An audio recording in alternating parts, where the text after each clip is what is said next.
صباح الخير يا شباب. أنا وقت بالشارع، هذا الشارع انفتح لي، واليوم ما أخذكم بفلوق حلو. راح أوديكم عندنا يسمونه بألمانيا سوق السبت، أما بالعراق يسمونه هو سوق الجمعة، فيه الأشياء المستخدمة وغيره وغيره. خليك متابع الفيديو للأخير، راح أصور هواي أشياء حلوة. وهذا يا شباب سوق السبت وصلنا له. صراحة ذاك دريل ما نعرف شغال ولا مو شغال، ما من دريلات.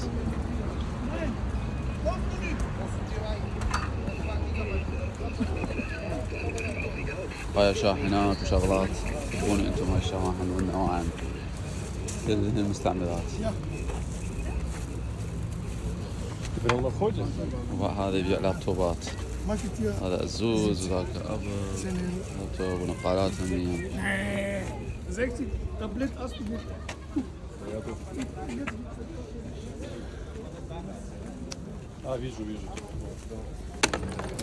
شوف يا شباب، هاي ماكينة كلش راقية. هاي الحلوة مال تسوي بوليش. هاي الماكينة هاي تبولش السيارة، هاي تحط لك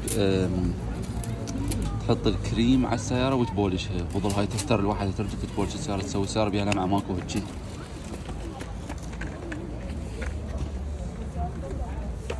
كفورة مال دراجة. شباب هاي لفتت انتباهي بسوق السبت اللي نسميه احنا سوق الجمعة. هاي مال فك البراق وغيره، وهاي اللقمة احنا نسميها بالعراق وغيره. لكن خليني اسألها ايش قد سعرها. Können Sie sagen, wie viel kostet das? Das 10 Euro und das hier auch. Okay, danke. هاي سعرها 10 يورو وهاي سعرها 10 يورو. لو قلبناهم بالعراقي تقريبا سعرها 15,000، وهاي سعرها ايضا 15,000. فهذا اني بصراحة كلن اصليات انا اعتبرهن.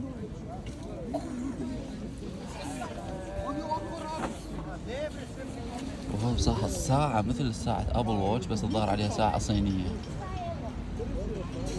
طبعا النقالات، هاي النقال القديم، هذا النقال القديم شو يسمون هذا النقال بالعراق؟ نسيته بصراحة. هذا اسمه النوكيا.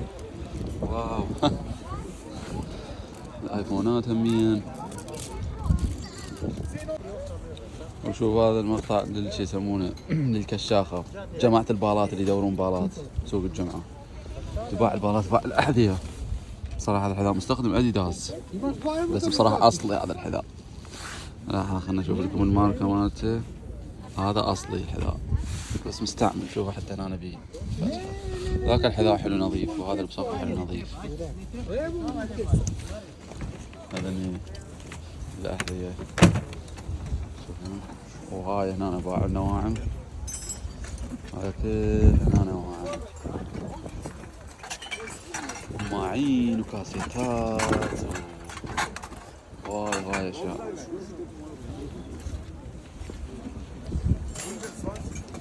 رحلة بسوق السبت، نسميه سوق الجمعة بالعراق. سوق الجمعة. شوفوا يا جماعة هنا يا شباب، هنا الجماعة، هنا الأتراك يبيعون شغلاتهم ونواعم. هذا كله هاي كلها ساعات مستعملة. هاي جماعة الأتراك هنا مال صبغ وشغلات، هناك اسوندات مال ماي.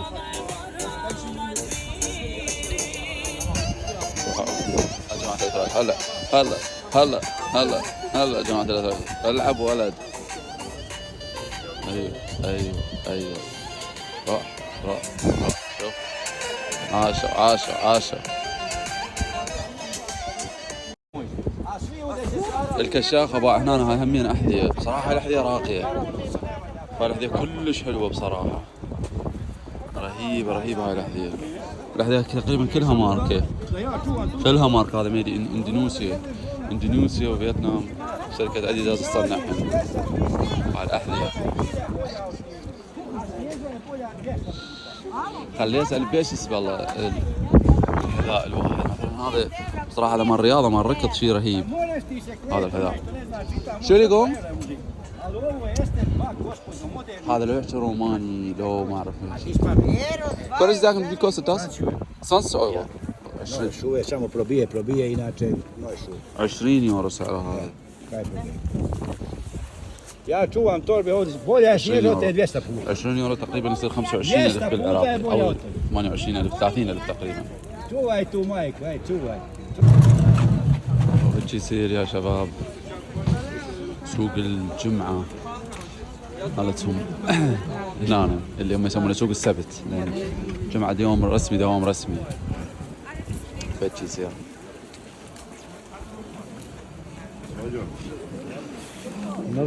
حاليا احنا بداية الصبح، ولذلك تشوف الناس هنا مثل ما نقول مو كلش هواي. اتوقع بعد شي تقريبا ساعة يصير ازدحام، ماكو هيك شي. جناط وشغلات سماعات. سوق الجمعة الصراحة هذا سوق الجمعة قارنته بسوق الجمعة مالتنا بالعراق. العراق العيطة قابة بحيث ما تقدر تحكي ويا المقابلك، كله صريخ. هنا بصراحة أكثر هدوء مثل ما نقول، يعني ماكو سماعات، تنزيلات تنزيلات تنزيلات تنزيلات، ماكو شيء. راح ندخل هنا ونشوف والله شنو موجود. شوف يا شباب بسوق الجمعة مالتهم حتى ثوم يبيعون. واو، ثوم موجود يبيعون، ثوم عصاير تمن وشاي وحلويات، كل شيء موجود. حتى تخم مال التايرات موجود للسيارات، تخم مال التايرات كامل. هاي مال سيارة اودي، اللي عنده سيارة اودي.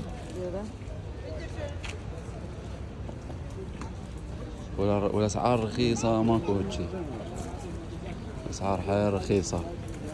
بس مثل ما قلت انه هنا الحلو ماكو مثل بالعراق انه صياح وتنزيلات وتنزيلات.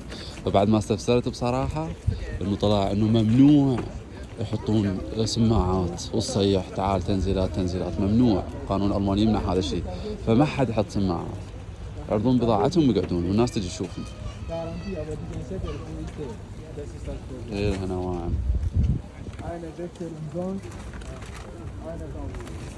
يا شباب اللي هنا أنا أختم الفيديو. أتمنى الفيديو عجبكم، وهاي نهاية الفيديو من الفلوماركت بالألماني اللي هو سوق الجمعة بالعراق. أتمنى الفيديو عجبكم. لا تنسون تشتركون بالقناة. بيس.